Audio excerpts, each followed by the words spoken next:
नमस्कार। आप सभी का स्वागत है आपके अपने YouTube चैनल में जिसका नाम है संजू हिंदी क्लासेस। तो आज हम कक्षा 12 की आरोह भाग 2 की कविता पतंग पढ़ेंगे जो आलोक धनवा द्वारा लिखी गई है। आलोक धनवा का जन्म सन 1948 में मुंगेर बिहार में हुआ था। इन्होंने बहुत सारी रचनाएं लिखी हैं इनकी जो पहली कविता थी जनता का आदमी 1972 में प्रकाशित। उसके बाद भागी हुई लड़कियां, ब्रूनो की बेटियां से प्रसिद्धि मिली इन्हें। दुनिया रोज बनती है सिर्फ इनका एकमात्र संग्रह है। इन्हें कई सम्मान मिल चुके हैं जिनमें राहुल सम्मान, बिहार राष्ट्रभाषा परिषद का साहित्य सम्मान, बनारसी प्रसाद भोजपुरी सम्मान और पहल सम्मान। आलोक धनवा जो थे वो 7वें 8वें दशक के कवि थे और उन्होंने बहुत छोटी सी उम्र में ही, छोटी सी अवस्था में भी कई गिनी चुनी कविता हमारे हिंदी साहित्य को दी है। तो आज हम उनकी कविता पतंग पढ़ेंगे। चलो कविता शुरू करते हैं। तेज बौछारे गई, भादों गया सवेरा हुआ। तो यहाँ कवि बताता है कि सबसे तेज बौछारें गई। बौछारें कब आती हैं? बरसात के महीने में, अर्थात सावन के महीने में। उसके बाद आता है भादों का महीना, जब भगवान कृष्ण का हम जन्मदिन मनाते हैं, जन्माष्टमी मनाते हैं। तो कवि दोनों महीनों के बारे में कहता है कि सबसे तेज बौछारें गई, भादों गया, कि श्रावण का महीना भी गया, भादों का महीना भी गया, सवेरा हुआ। फिर उसके बाद एक नया सवेरा होता है। उसके बाद खरगोश की आंखों जैसा लाल सवेरा सवेरा होता है, जो उसमें कैसा दिखाई देता है? सूरज जैसे खरगोश की लाल आंखें। अर्थात शरद आया पुलों को पार करते हुए। फिर उसके बाद आता है शरद, अर्थात शरद ऋतु, सर्दी की जो ऋतु है वो आती है पुलों को पार करते हुए। तो कवि ने यहाँ कहा है कि हमसे कि बरसात का मौसम भी गया, भादों का महीना गया, उसके बाद फिर सवेरा हुआ। कौन सा सवेरा? सर्दी की ऋतु का सवेरा। और उस सर्दी की जो ऋतु का सवेरा है उसमें सुबह का जो सूरज है वह खरगोश की आंखों जैसा लाल चमकता है। शरद आया पुलों को पार करते हुए। और जो सर्दी की ऋतु आती है वो कैसे आती है? पुलों को पार करते हुए। अब सर्दी की ऋतु आई है, उसके बाद फिर दोबारा अगले साल आती है, नए साल में आएगी, तो कई महीने बीच में पड़ते हैं। तो उस महीनों का जो पुल था, कितना लंबे समय होता है, एक सर्दी से दूसरी सर्दी में आना, मतलब 12 महीनों बाद आती है। तो उन 12 महीनों के पुलों को पार करके शरद की ऋतु आई है। कैसे आई है? अपनी नई चमकीली साइकिल तेज चलाते हुए, घंटी बजाते हुए जोर जोर से। तो यहाँ जो कवि ये जो हमारी शरद ऋतु है इसका मानवीकरण करता है, अर्थात उसे मानव की संज्ञा देता है। मानवीकरण करना, किसी भी चीज़ को मनुष्य की संज्ञा देना। तो यहाँ कवि शरद ऋतु का मानवीकरण करके कहता है कि नई चमकीली साइकिल की जो सर्दी की ऋतु है वो अपनी नई चमकीली साइकिल पर बैठकर आई है, उसको बहुत तेजी से चलाती हुई लेकर आ रही है। और अपनी जो साइकिल की घंटी है उसको भी बहुत ज़ोर ज़ोर से बजा रही है। क्यों बजा रही है? चमकीले इशारों से बुलाते हुए। वो साइकिल है जो चमकीले इशारे कर रही है और किसी को बुला रही है। अब किसको बुला रही है?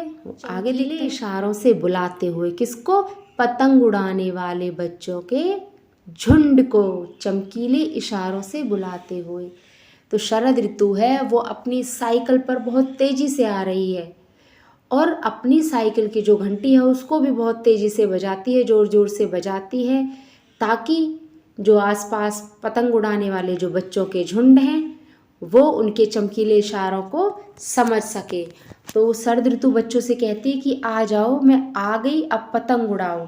बरसात जा चुकी है, भादों का गर्म महीना भी जा चुका है, अब मैं शरद ऋतु आई हूँ और आकर तुम पतंग उड़ाओ।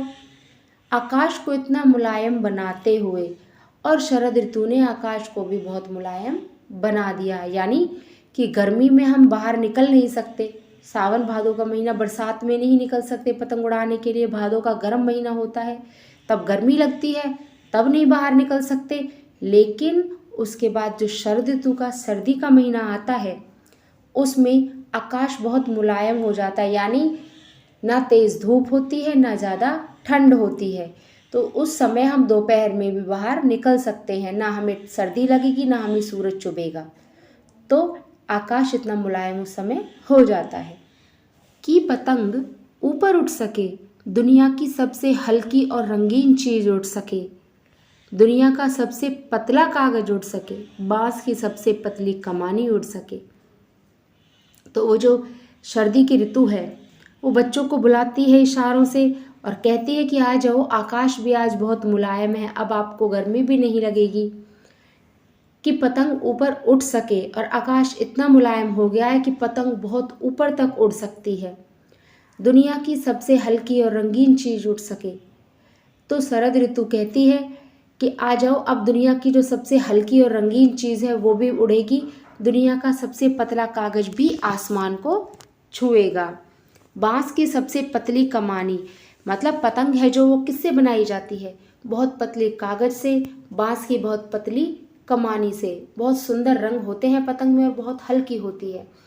तो यहाँ शरद ऋतु कहती है कि आ जाओ, जो पतंग है वो बहुत ऊपर, अब ऊंचाइयों तक आसमान में उड़ेगी।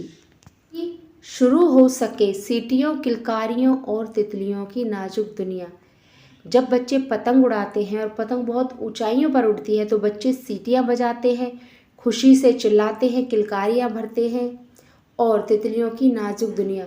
और जो सर्दी का जो मौसम है उस मौसम में जब सर्दी की शुरुआत होती है तो तितलियाँ जगह जगह दिखाई देती हैं, बहुत सुंदर रंग बिरंगी तितलियाँ दिखाई देती हैं, नए नए फूल खिलते हैं।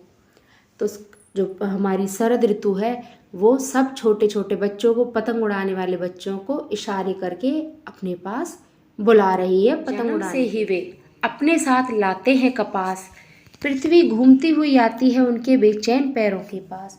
जैसे वे दौड़ते हैं बेसुध, छतों को भी नरम बनाते हुए, दिशाओं को मृदंग की तरह बजाते हुए, जब वे पैंग भरते हुए चले आते हैं डाल की तरह लचीले वेग से अक्सर।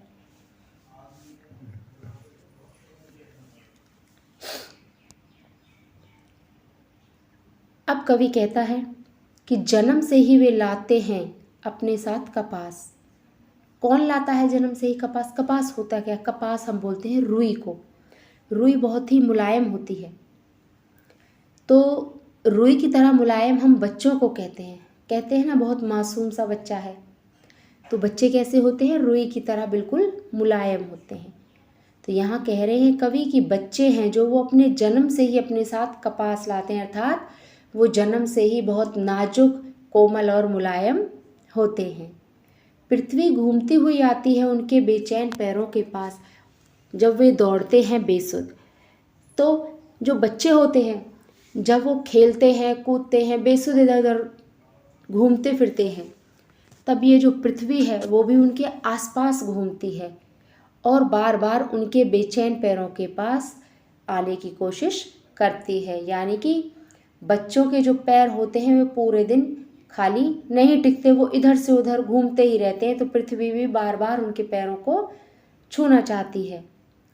छतों को भी नरम बनाते हुए, दिशाओं को मृदंग की तरह बजाते हुए।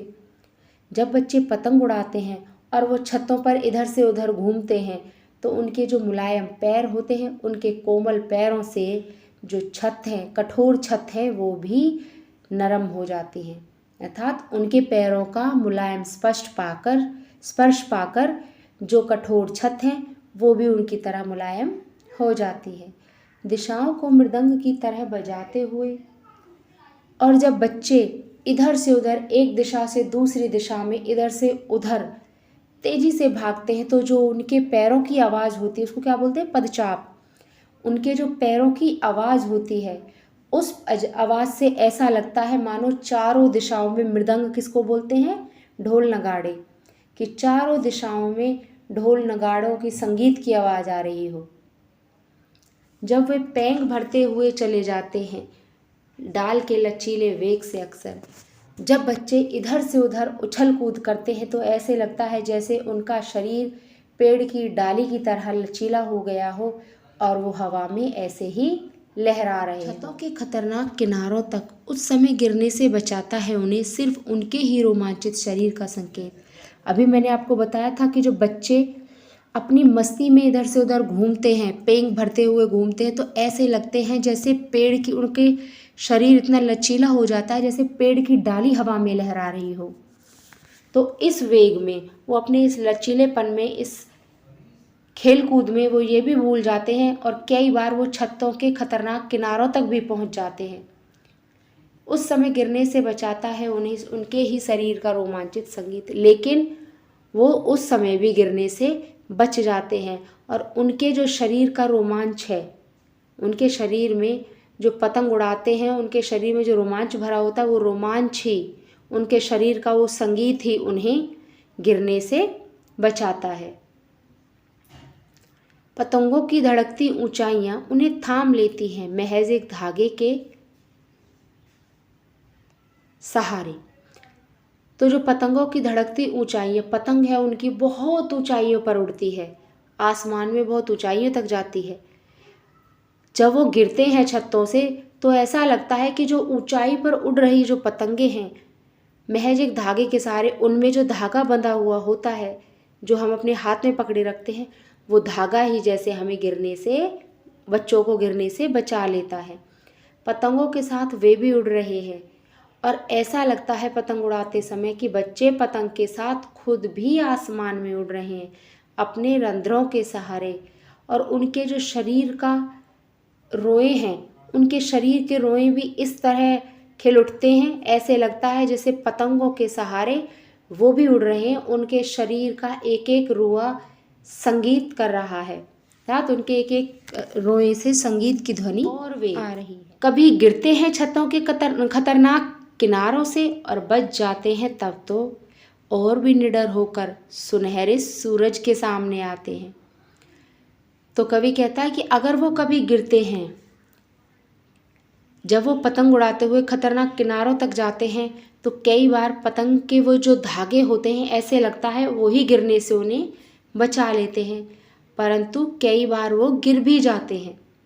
गिरते हैं तो छतों के खतरनाक किनारों से और बच जाते हैं। जब वो उन किनारों से गिरते हैं और बच जाते हैं गिरने के बाद, तब तो वो और भी निडर होकर सुनहरे सूरज के सामने आते हैं।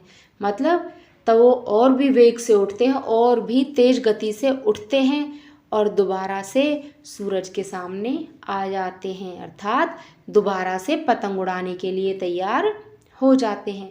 पृथ्वी और भी तेज घूमती हुई आती है उनके बेचैन पैरों के पास, और जितनी गति बच्चों के पैरों में आ जाती है, मतलब गिरकर जब वो बच जाते हैं और जितनी गति से उड़ते हैं और दोबारा पतंग उड़ाते हैं, अर्थात नई सुबह सुनहरे सूरज के सामने, मतलब अगली जब सुबह होती है, सूरज तो सुबह निकलता है, तो दूसरे दिन जैसे ही अगली सुबह होगी तो वो उस सुबह फिर उतनी ही तेजी से, उतने ही वेग से उठते हैं और दोबारा पतंग उड़ाने लग जाते हैं।